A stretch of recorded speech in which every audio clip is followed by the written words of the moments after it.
My wife told me she often feels like she's going to fall off the bike whenever we go for rides, especially when I accelerate. She's only 4'10", so her arms aren't long enough to wrap around me securely. I remedied all these issues and more with this custom passenger rest.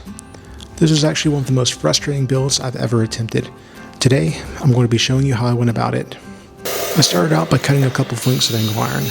I only actually need a few inches of the angle part. I accidentally cut the cord to my angle grinder, so I took a few minutes to solder and heat shrink that back together. Good as new. I've got the mounting arms mocked up here. Now, I just need to adjust the bend so the arms line up with the mounting points. This is just 1/8 inch mild steel, so I'm going to accomplish this by bending the arms in my swivel vise. I originally stick welded the uprights on, but ended up grinding it clean and TIG welding everything later after blowing through the pipe a bunch of times. One last adjustment to dial in the bend. And here I'm just trying to get a feel for what's going to be the most comfortable lean.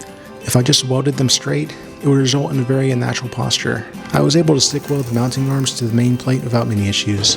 I used 3/8 inch bolts to mount to the subframe, which my drill press wasn't very happy about. I TIG welded the crossbar on because the pipe was a little thin for stick. And here you'll see what that cross member was for. It holds the strap high on the rest to prevent any significant prying force on the mounting arm welds. It takes away from the aesthetics of the backrest, but it takes a safety margin from like 2 times the expected load to like 6 times the expected load. Now let's take a look at how everything is set up in practice. I use these pipe clamps with 3/8 inch threads to attach to the subframe. I used hex bolts so that mounting would be a little bit easier.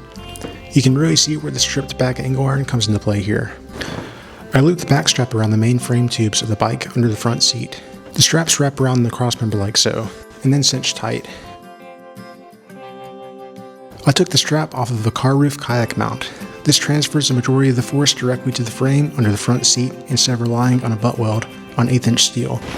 From my wife's perspective, she said everything felt way more secure and she felt like she could relax and kind of loosely hold my sides instead of keeping a death grip on me to keep from flying off.